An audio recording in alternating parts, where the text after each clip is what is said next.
Hi friends, welcome to கத்திச்சா வீட்டிக். இன்றைக்கி என்ன பார்க்க போகிறீங்கன்னா, புதினா சட்னி எப்படி அரைக்கிறதுன்னு தான் நான் உங்கள்கிட்ட காமிக்க போகிறேன். இது ரொம்ப ரொம்ப டேஸ்டியாக இருக்கும். வாங்க அதுக்கு தேவையான பொருள்லாம் என்னென்னங்கிறத பார்க்கலாம். அதுக்கு தேவையான பொருள் என்னென்னு பாருங்கள்.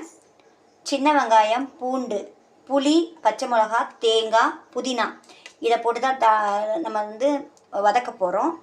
அதுக்கப்புறம் தாளிக்கிறதுக்கு கருவேப்பிலையும் காஞ்ச மிளகாயும் போட்டு தாளித்து அதில் கொட்ட போகிறோம். வாங்க அது எப்படி செய்யணும்னு காமிக்கிறேன்.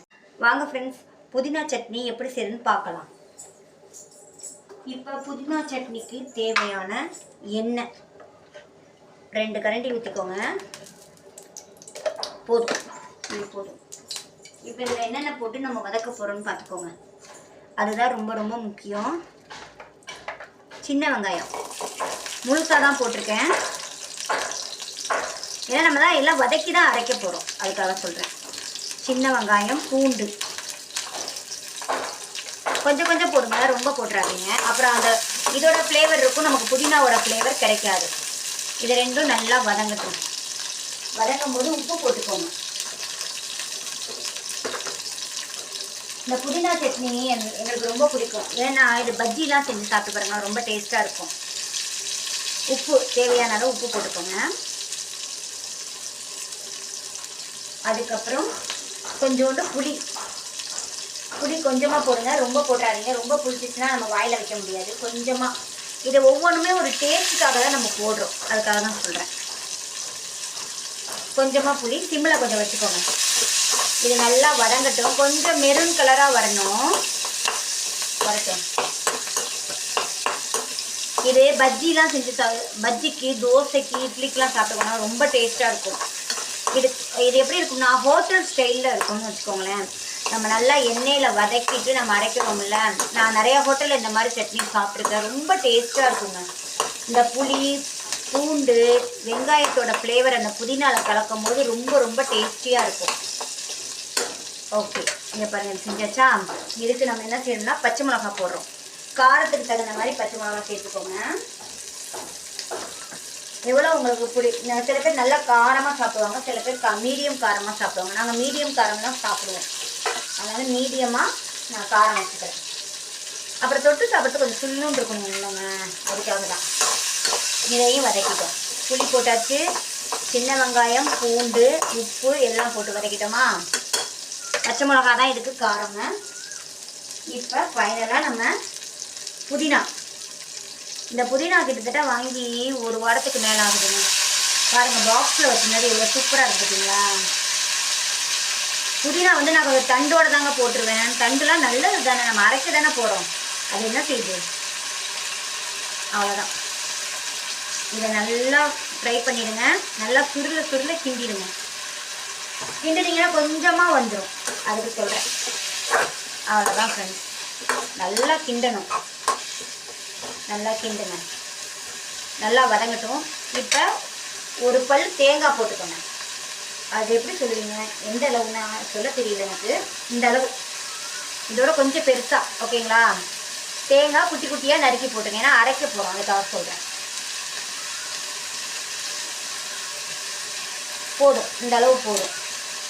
எல்லாமே கொஞ்சம் கொஞ்சம் தாங்க போடணும். அப்போ தான் உங்களுக்கு இந்த புதினாவோட ஃப்ளேவர் நமக்கு கிடைக்கும். எதையாவது ஜாஸ்தி போட்டுட்டோம்னு வச்சுக்கோங்க, புதினா ஃப்ளேவரே அது எடுத்து விட்டுரும். ரொம்ப டேஸ்ட்டாக இருக்குங்க. பஜ்ஜிக்கு, தோசைக்கெல்லாம் அவ்வளோ இதாக இருக்கும். எனக்கு ரொம்ப பிடிக்கும்னு வச்சுக்கோங்களேன். பாருங்கள் எப்படி வதங்கிடுச்சு பாருங்கள். புதினாவே காணோம், வெங்காயம் தான் எங்கள் அன்னைக்கே தெரியுது, அப்படி இருக்குது. அவ்வளோதான் ஃப்ரெண்ட்ஸ். நல்லா வதக்கிட்டு ஆற விட்டு அரைச்சி கடுகு உளுத்தம்பருப்பு, கருவேப்பிலை, கடுகு உளுத்தம்பருப்பு, காஞ்ச மிளகாய் போட்டு நல்லா தாளித்து ஒரு பாக்ஸில் எடுத்து வச்சுக்கோங்க. எடுத்து ஸ்டோர் பண்ணி வச்சுக்கோங்க. தேவைப்படும் போது சாப்பிட்டுக்கலாம். நல்லா சூப்பர் டேஸ்ட்டாக இருக்கும். வதக்கிற வாசனையும் அவ்வளோ சூப்பராக இருக்குங்க. புதினா சட்னிலாம் ஒவ்வொருத்தரும் ஒவ்வொரு மாதிரி செய்வாங்கல்ல. நான் இது என் மெத்தடில் நான் செய்கிறேன். தேங்காய்லாம் கொஞ்சம் அப்படியே இந்த ப்ரௌன் கலரில் வரணுங்க. அது அப்புறம் வதங்கினா தானே நல்லா ஒரு வாசனை வரும், அப்போ தாங்க நல்லா இருக்கும். அவ்வளோதான். ஆறட்டும். ஆறணுன்னா அரைச்சி தாளித்து காமிக்கிறேன். புதினா சட்னி அரைச்சிட்டு வந்துட்டேங்க. இப்போ தாளிக்க போகிறோம், ஓகேங்களா. ஒரு கரண்டி நல்லெண்ணெய் ஊற்றிக்கோங்க. எங்கள் வீட்டில் எல்லாத்துக்குமே நம்ம நல்லெண்ணெய் தான் பயன்படுத்துவோம். அதனால வந்து நான் நல்லெண்ணெய் ஊற்றிக்கிறேன். உங்கள் வீட்டில் என்ன பயன்படுத்துகிறீங்களோ அதை ஊற்றிக்கோங்க. ஒரு கரண்டி போதும். ஏன்னா நான் கொஞ்சமாக தான் அரைக்கிறேன். ஏன்னா புதினா கம்மியாக தான் இருந்துச்சு என்கிட்ட. அதனால நான் வந்து கொஞ்சோடு தான் அரைக்கிறேன். அதனால் ஒரு கரண்டி எண்ணெய் எனக்கு போதும். இப்போ இதுக்கு கடுகு உளுத்தம் பருப்பு போட்டுக்கோங்க. புதினாலாம் ரொம்ப நல்லதுங்க. நம்ம வந்து எங்கள் உணவில் சரியாகவே சேர்த்துக்க மாட்டேங்கிறோம். அடுத்தது கருவேப்பிலை. ஓகேங்களா? தேவையான அளவு கருவேப்பிலை போட்டுக்கோங்க.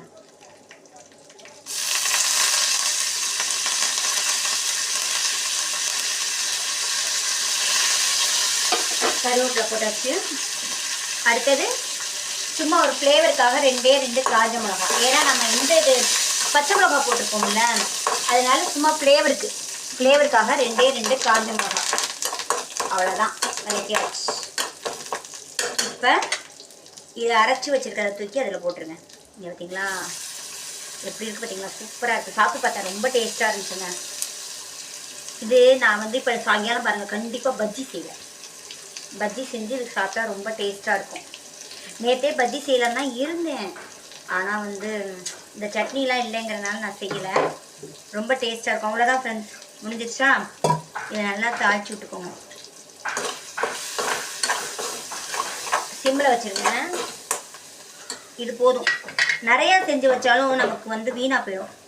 பழசாக அந்த பழைய டேஸ்ட் இருக்காதுல்ல, அதனால சொல்கிறேன். நல்லா மிக்ஸி ஜாரை கழுவி ஊற்றிடுங்க. அவ்வளோதான், டேஸ்டான மணமணக்கும் புதினா சட்னி ரெடி. நீங்களும் ஒரு அந்த மாதிரி செஞ்சு தோசைக்கு, அப்புறம் உங்கள் வீட்டில் பஜ்ஜி இந்த மாதிரிலாம் வடை பஜ்ஜிலாம் செஞ்சிங்கன்னா, பஜ்ஜி மெயினாக பஜ்ஜிக்கு வச்சு சாப்பிட்டு பாருங்கள். ரொம்ப டேஸ்டியான புதினா சட்னி ரெடி ஆயிடுச்சு ஃப்ரெண்ட்ஸ். Okay bye. பாக்ஸில் போட்டு ஸ்டோர் பண்ணிட்டேன். இதை பத்திரமா வச்சுப்பேன். ஒரு வாரத்துக்கு இதை வச்சு ஓட்டிடுவேன். பார்க்குறவங்க லைக் பண்ணுங்கள், சப்ஸ்கிரைப் பண்ணுங்கள், பெல் பட்டனை கிளிக் பண்ணுங்கள் ஃப்ரெண்ட்ஸ்.